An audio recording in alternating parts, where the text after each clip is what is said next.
Today we're going to talk about the warm-up routine before we go play a round of golf. I don't go to the range. I don't feel you should either. Let's go to the range after it. Let's get into it right now.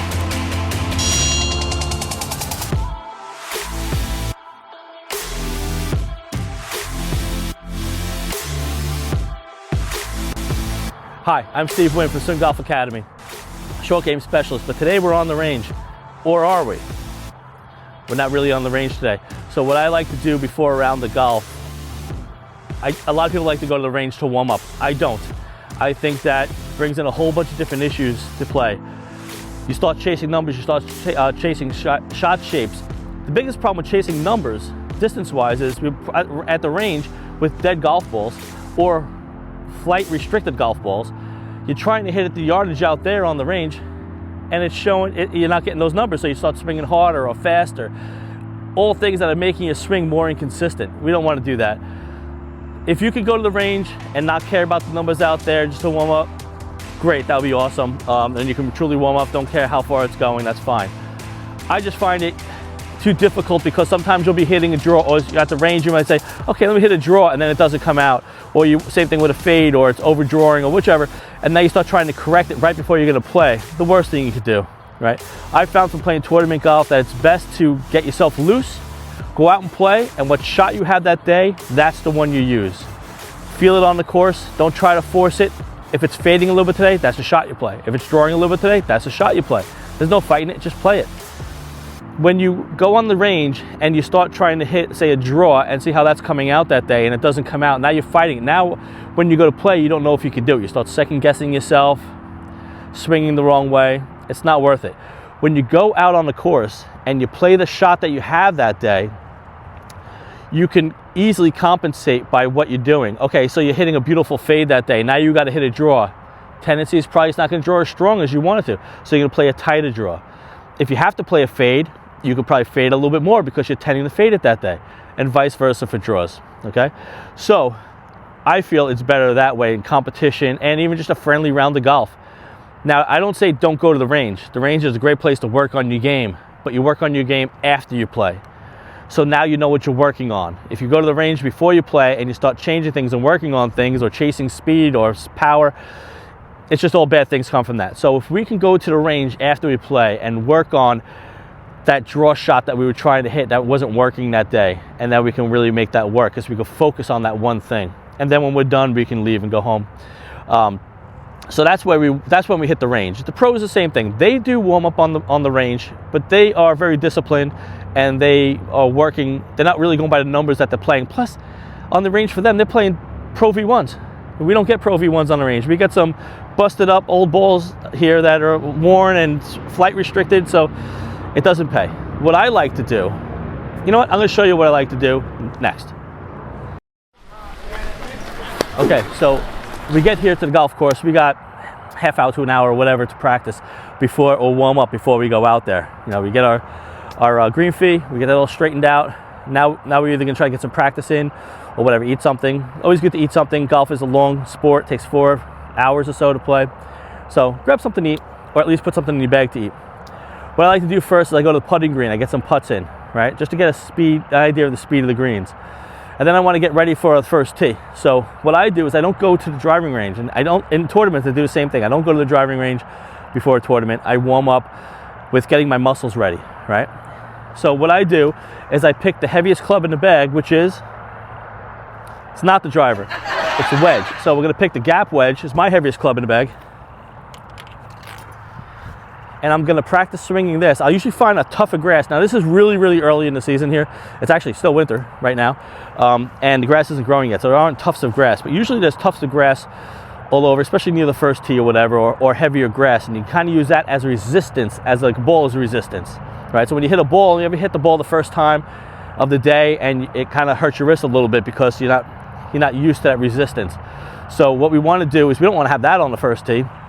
So we find some grass and we're going to swing into the grass and just some light swings. What I like to do first is I envision a shot at about 50 yards.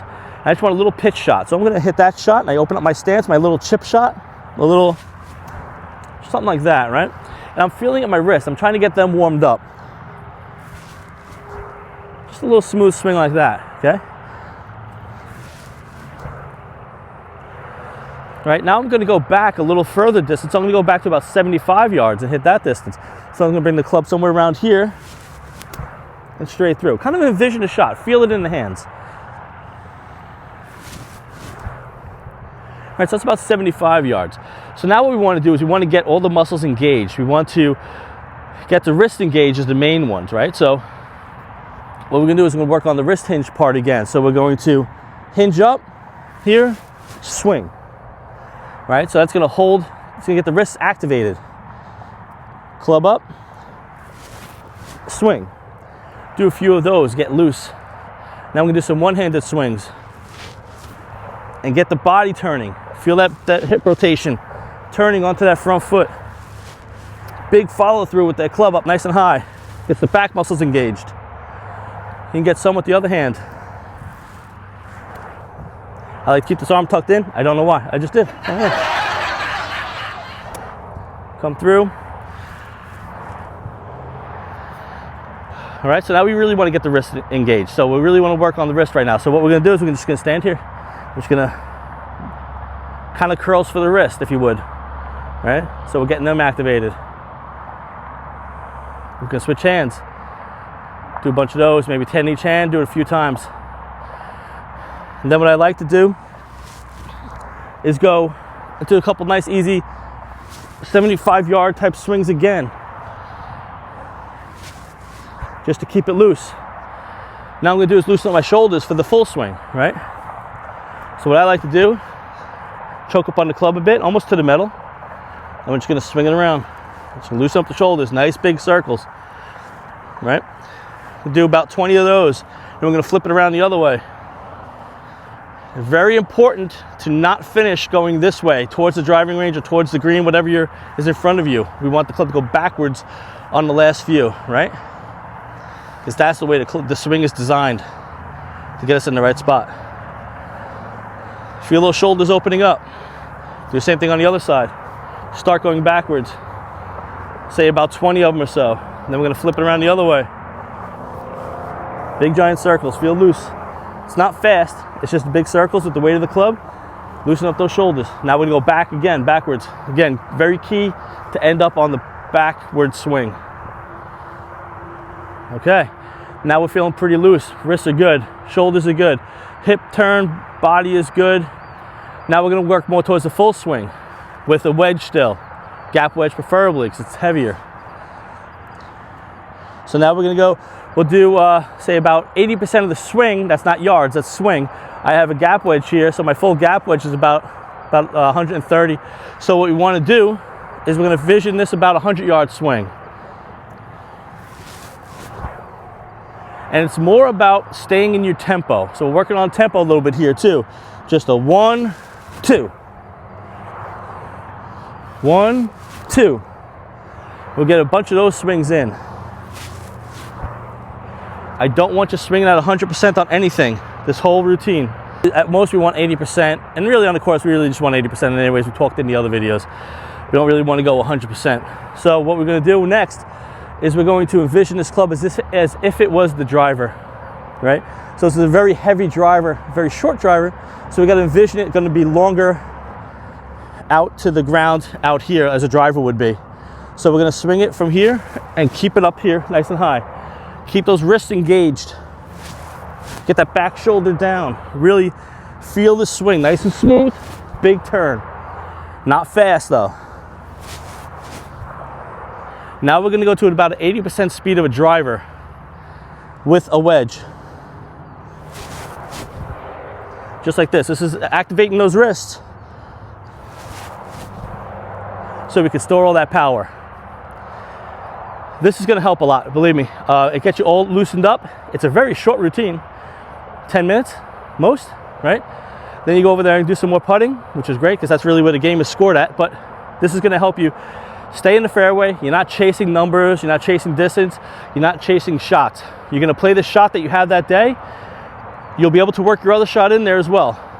But you're going to start off with the shot that you have when you hit it. You're going to get your muscles activated. You're going to be nice and loose. You'll be able to put it right down the middle of the fairway. Practice this. This is going to help you a lot. Okay, so that's a proper way, I believe, to warm up. It's going to improve your game instead of chasing numbers and speed out there. We're going to be able to play the game of golf, not just hit the shot. Okay, and that's the most important part. Let's go play the game of golf. Let's lower those scores. Okay, I've been Steve Wynn for Swing Golf Academy. I had a great time. I hope you did too. Hope you learned some stuff here. Please like and subscribe to the channel here. And also, go to swinggolfacademy.com and check out what we have there. We have some other videos, training aids, stuff like that. And we have some lessons available online as well. Okay, hope to see you there. Have a great day.